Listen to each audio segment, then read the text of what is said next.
शुभ सकाळ मंडळी. तर आता अधिक मास चालू आहे आणि आज आम्हाला जायचं आहे धोंडे जेवणासाठी. तर आमची सकाळपासूनच आता अशी घाई चालू आहे. तर सकाळी सकाळी मस्त असं वातावरण होतं, कारण नुकताच छान असा पाऊस होऊन गेलेला आहे काल, आणि त्यामुळे ही झाडं वगैरे खूप सुंदर दिसत होती. तर अगोदर आंघोळ वगैरे आवरून मस्त अशी फुलं तोडून घेतली. सगळी फुलं खूप छान अशी फुलं फुललेली होती. तर देवपूजेसाठी ही फुलं काढून घेतली. हे पहा, केशरी रंगाचा गुलाब आहे इकडे. इकडे अजून एक कळी आलेली आहे छान, आणि मोगऱ्याची पण फुलं तोडून घेतली मस्त अशी. तर अशी छान अशी फुलं देवपूजेला आज सकाळी सकाळी होती. आणि आपल्याला माहेरी जायचं म्हटलं की आपली भरपूर धावपळ चालू असते. तर आता घरच्यांच्यासाठी आता स्वयंपाक करायचा, तर ते सांडगे तळून त्याचा सांडगा कांदा करणार आहे. तर इकडे कांदा परतत टाकला आहे, आणि कांदा परतून झाल्यानंतर पटकन अशी देवपूजा वगैरे झाली. मस्त देवपूजा करून घेतली सकाळी सकाळीच. तर अशी भरपूर फुलं होती, मोगरा, जास्वंद अशी देवपूजेसाठी.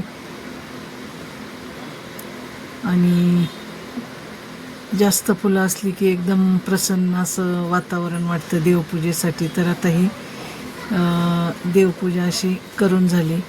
आणि इकडे आता सांडग्याच्या भाजीमध्ये फक्त आता कांदा परतून झाला की आपलं घरगुती लाल तिखट, मीठ आणि 1-2 ग्लास पाणी टाकून छान असा शिजून दिला. आणि सांडगा मी नेहमी लोखंडी कढईतच करते, कारण लोखंडी कढईत केलेल्या सांडग्याची चव खूपच छान लागते. त्यानंतर ही हदग्याची फुलं होती, तर ती हदग्याची फुलं साफ करून घेतली आणि त्याची भाजी करून घेतली. तर ही भाजी तर अगदी सोपी असते करायला. तर इकडे तोपर्यंत सांडगा पण छान असा शिजला होता, मसालेदार. तर सांडगा शिजून झालेला आहे इकडे. आणि आता आम्हाला चहा घ्यायचा होता, तर इकडे सुनबाईनी चहा ठेवला आहे आमच्या दोघींसाठी. तर चहा छान उकळला, तर तिने दूध टाकून घेतलं चहामध्ये आणि चहा घेतला आम्ही. तोपर्यंत मग मी ही भाजी टाकली इकडे. हदग्याच्या फुलांची भाजी सर्वांनाच खूप आवडते. तर ते भाजी अगदी सोपी असते करायला. फक्त लसूण आणि मिरची ठेचून किंवा खोडून मिरची टाकायची आणि लसूण ठेचून टाकायचा आणि फोडणी करून ही भाजी परतून घ्यायची फक्त तेलावरच. तर छान अशी चवीची मस्त अशी भाजी होती ही हदग्याच्या फुलांची. तर ही हदग्याच्या फुलांची भाजी आणि सांडगा अशा 2 भाज्या झाल्या. आणि इकडे मी बाहेर गेले तर एक छोटासा वेल आहे आमच्या बागेत, तर त्याला खूपच मस्त अशी 2 गावरान कारली सापडली. तर ती कारली मी आणून ठेवली. आणि लिंब पण मस्त 2-3 लिंब पिकलेली, तर ती लिंब काढून घेतली येता येता. तर असं बागेतून पण काय आपल्याला मिळालं आपण लावलेल्या झाडाचं की आपल्याला खूप आनंद होतो.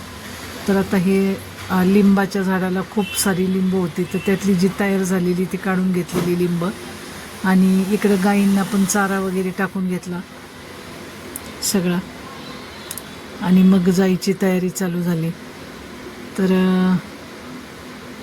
हे पहा, गाई पण किती आनंदाने सगळं खात आहेत. आणि इकडं तर खूपच सुंदर अशी फुलं उमललेली होती, त्यांच्यात मी जरा फोटो सेशन केलं मस्त.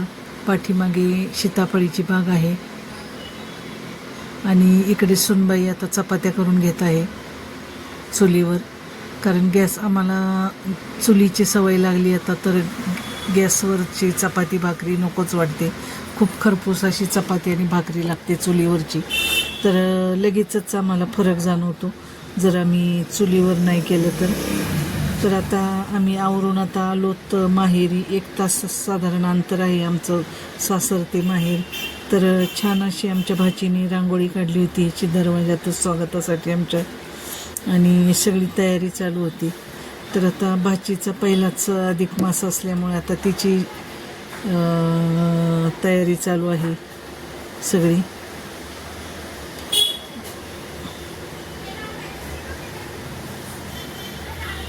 तर येईपर्यंत मला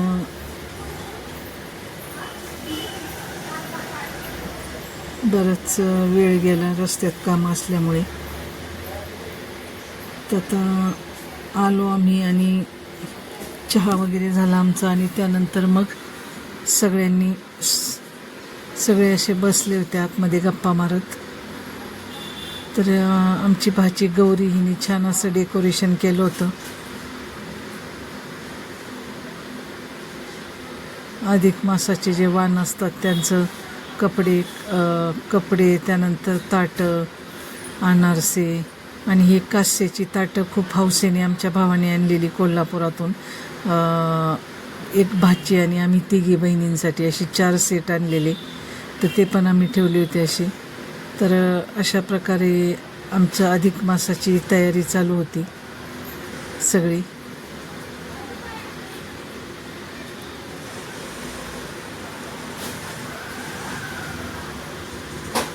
तर हे असं सुंदर डेकोरेशन तिने केलेलं.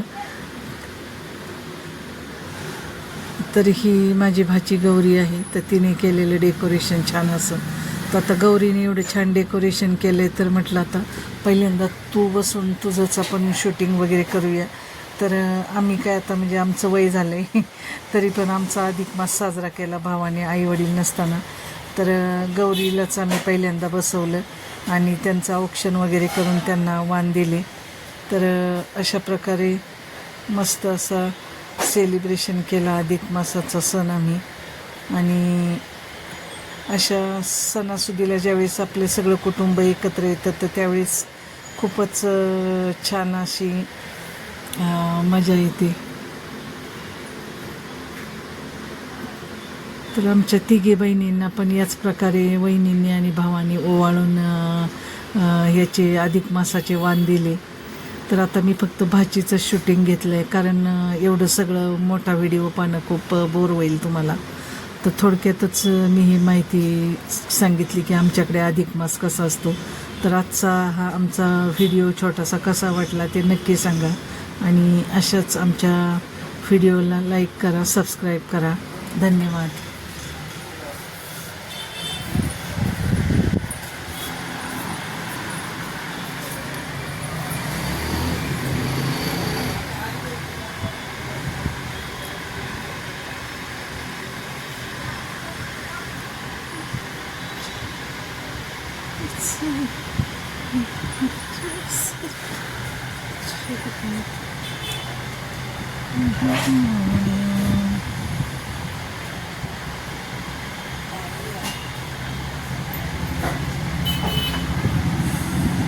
एकच मिनटं.